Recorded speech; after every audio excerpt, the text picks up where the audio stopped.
Assalamualaikum warahmatullahi wabarakatuh.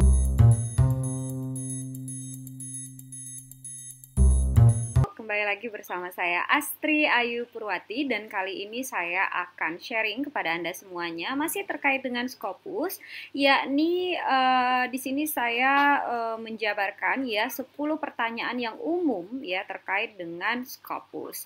Nah, nanti video ini akan dibagi menjadi 2 part ya. Kita akan masuk ke part yang pertama ya. Pertanyaan yang sering muncul terkait dengan Scopus adalah yang pertama adalah what is Scopus? Nah, jadi sebenarnya apa itu Scopus? Nah, untuk menjawab ini ya tentunya kita harus tahu bahwa Scopus itu merupakan ya database dari journals ya, kumpulan jurnal-jurnal ya, books dan buku-buku serta conference proceeding yang mana dia berada di bawah Elsevier dan juga dia di-establish ya dari tahun 2004.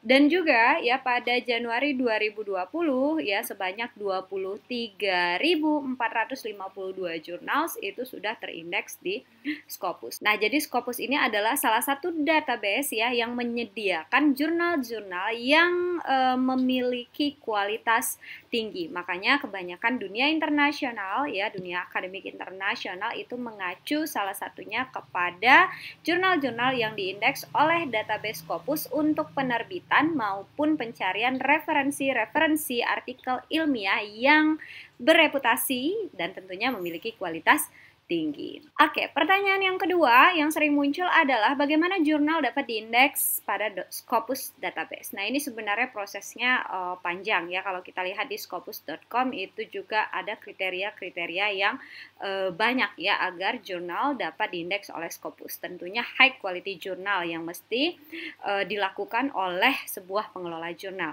Nah, tetapi ya untuk minimum kriteria yang disajikan yang harus Anda persiapkan jika Anda pengelola jurnal ya sebuah jurnal internasional.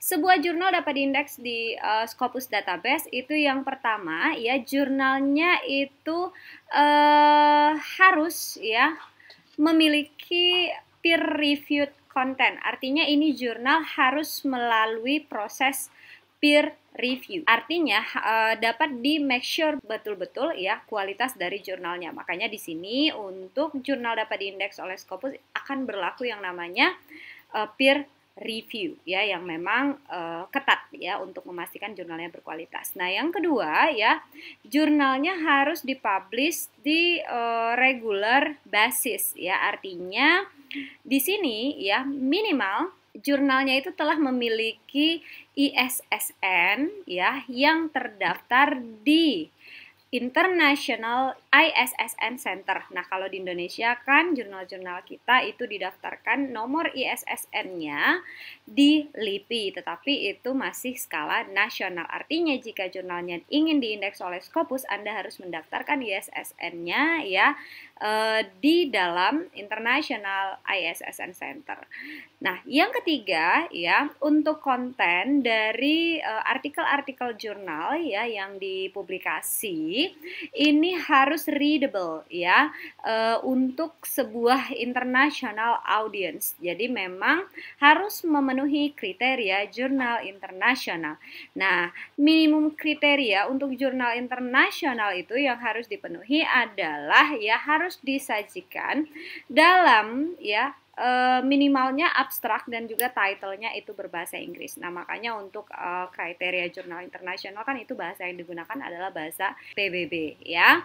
Nah, selanjutnya lagi jika jurnal ingin diindeks ya di dalam database Scopus itu jurnalnya harus memiliki etika publikasi ya dan juga publication malpractice statements. Artinya di sini yang menyatakan bahwa ya jurnal Anda betul-betul berkualitas dan memenuhi etika publikasi. Nah, ini syarat minimum, masih minimum loh ya, agar jurnal dapat diindeks di Scopus database. Nah, pertanyaan yang sering muncul ketiga yakni adalah ya is publication free in Scopus. Jadi ini adalah pertanyaan banyak orang ya.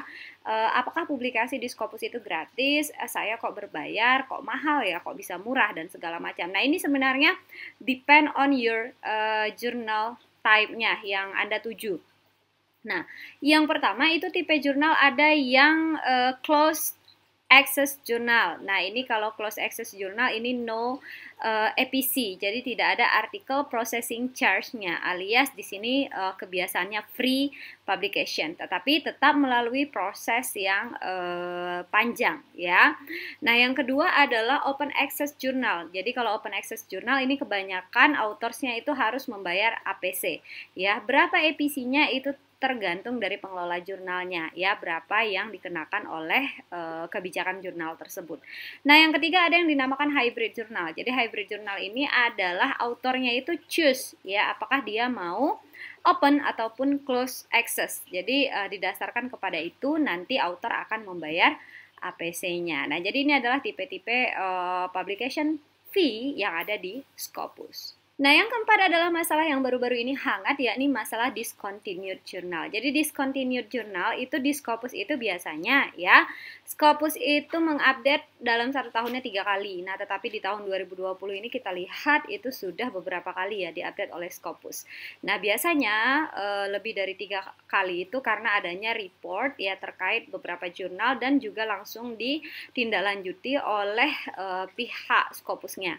Nah, jadi setelah ditindaklanjuti mereka akan mengeluarkan ya daftar list jurnal yang didiscontinued. Nah, ini fungsinya adalah ya untuk memberitahukan kepada authors ya bahwa jurnal-jurnal tersebut juga sudah tidak diindeks lagi oleh Scopus, artinya sudah tidak qualified ya di dalam Scopus ya. Nah, selanjutnya lagi ya di dalam discontinued journal, Scopus akan memberitahukan alasan ya mendiscontinue jurnal tersebut. Misalkan alasan radar ya, alasan publication concern ya dan lain-lain sebagainya.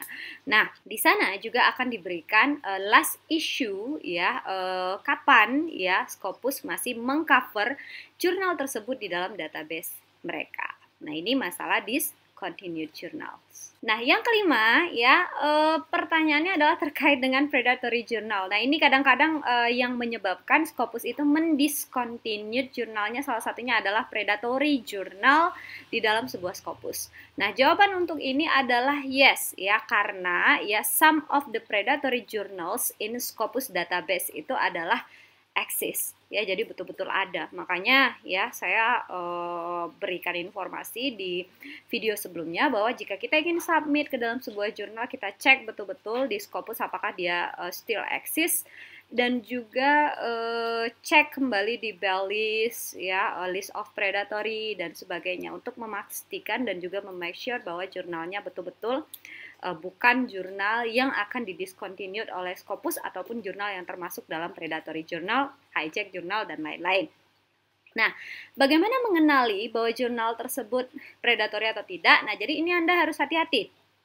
Ya, yang pertama adalah fast acceptance. Nah, jadi misalkan kita submit ke Scopus, dia langsung menerima ya, dan tidak melalui proses review, jadi nggak ada review dan segala macam. Nah, biasanya ya langsung terima, suruh bayar ya, publish ya, jadi tidak ada proses review. Nah, artinya di sini tidak ada peer review ya yang mereview kualitas dari artikel yang dikirimkan. Nah, selanjutnya juga Anda harus cek di bagian scopus.com. Di sana ada Scopus Content Coverage. Biasanya jurnal-jurnal yang predatory ini adalah jurnal-jurnal yang mencari keuntungan. Artinya dalam satu tahunnya itu ya dia bisa sampai publikasi ratusan bahkan ribuan artikel. Artinya dalam satu bulan itu bisa sampai puluhan artikel ya, monthly dia publikasinya. Dan kebanyakan juga jurnal-jurnal yang baru masuk ke dalam Scopus baru-baru ya, baru-baru. Nah, kadang-kadang yang baru-baru masuk ke Scopus ini ada yang sedikit bandel ya, mencari keuntungan untuk pengelola jurnalnya dan segala macam. Makanya mereka masuk ke dalam list of predatory journals, dan juga ya nantinya peluang di discontinued itu tentunya sangat besar. Jadi Anda harus hati-hati.